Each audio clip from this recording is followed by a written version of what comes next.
Hello artists, we are going to be getting started on this project, so grab your paper and your crayons, chalk, color pencils, watercolors, brushes, whatever you have on hand, and we're going to get started. Let's go.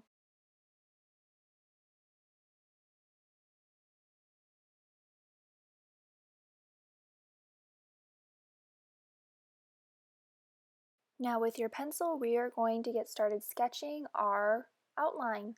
So we're going to be doing kind of a little rainbow shape here. And this is going to be for the top of the head of our hummingbird. So what we're doing is we are just drawing the outline, so follow along with me. Now we're going to get to the tummy and do a little curve that goes along, so it has a nice round tummy. Now we're going to do a straight line out, and this is for the tail. So this helps keep the balance of the hummingbird.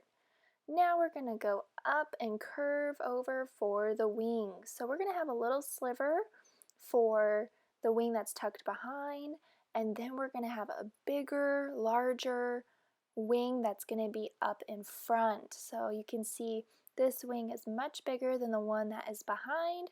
We can do a little circle for the eye. But what we're going to do, instead of having the beak, we're actually going to make this look like the hummingbird is putting its beak into a flower. So we're not going to see the tip of the beak. So I am making some loose flower-like outline shapes here. So we're doing the side angle of a flower. That will make it look more three-dimensional because we are seeing the side of the hummingbird, and so we're going to see the side of the flowers, and then that line that I put in on the right side that the flower is attached to is actually going to be a cactus. There are many cactuses found in Oaxaca and in Mexico.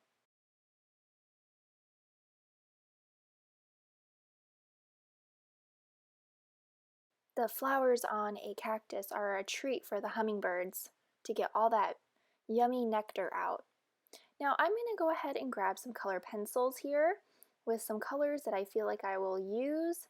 So I'm going to be using lots of yellow. You guys know I love using yellow as an underlayer and a layer on top of colors.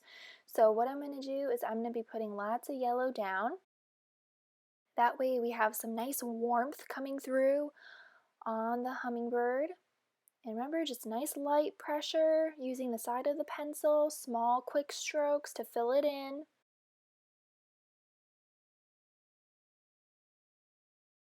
And I'm also going to be putting some yellow on the cactus because remember, how do we make green? That's right, yellow and blue. So we're going to be layering some yellow and blue and some to make some green, and also going to be using the green that's already made.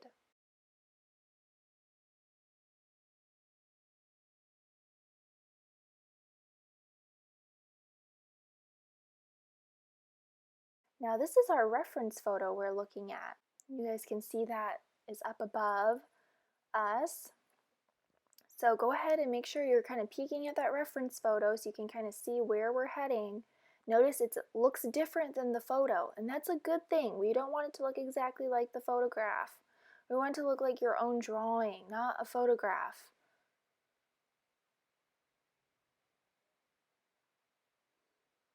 So I'm just layering some nice yellow over these green sections. Because remember, it's all about the layers. So I'm going to go ahead and grab some nice bright lime green. And I'm going to start to shade in a little bit on the tummy of the hummingbird. And I'm going to start to layer a little bit of lime green on the side of the cactus here. And notice the direction of my strokes.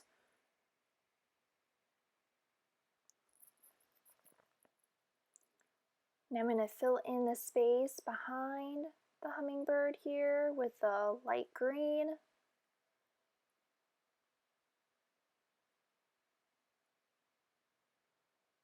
And just make sure up and down strokes work really well for filling in the space.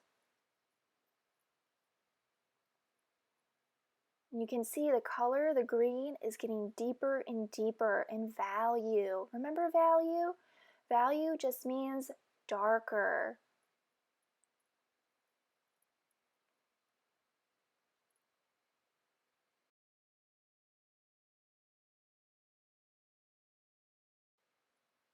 Now I'm going to take some nice purple, and purple is a great color for shadows. And also the hummingbird actually has some purple on it, so this works perfect. So I'm looking at that photo and seeing where is there some darkness, where is there a little bit of hint of purple, and I'm going to put that in. Now I'm going to go ahead and put in some lines, some diagonal lines in for the details of the wings. So the wing that's closer to us is going to have more detail. And there's a really dark shadow on the top part and on the part where the wing hooks to the body. So see that little purple triangle shape I just put in? That's really important. That's a transition. That's transitioning into the body of the hummingbird. So now it all looks like it's connected together, and we have light source. So now we have the warmth of the yellow and the coolness of the purple for the shadows. And I'm just darkening up on that bottom edge of the tummy, under the chin. And I'm taking a little black just to really make that illusion that it's very dark and that it's curving back behind the hummingbird. Just a little bit of black, very lightly. You have to make sure if you're using a dark color, you cannot be pressing hard.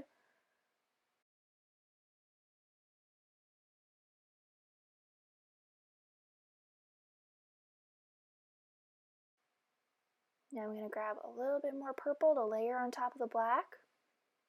So that way it just all fits in.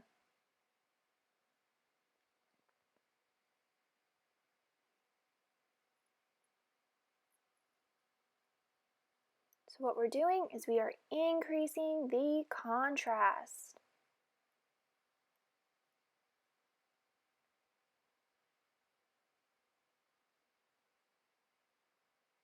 Now I'm going to go in with this purple.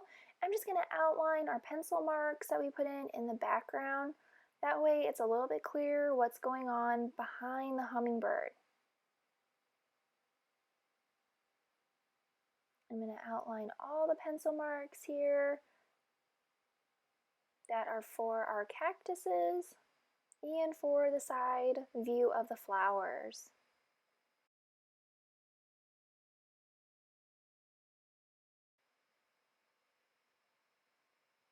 I'm just going to add a little bit of shading onto the green. You can see I'm going at a diagonal. I'm doing hatching marks for that area.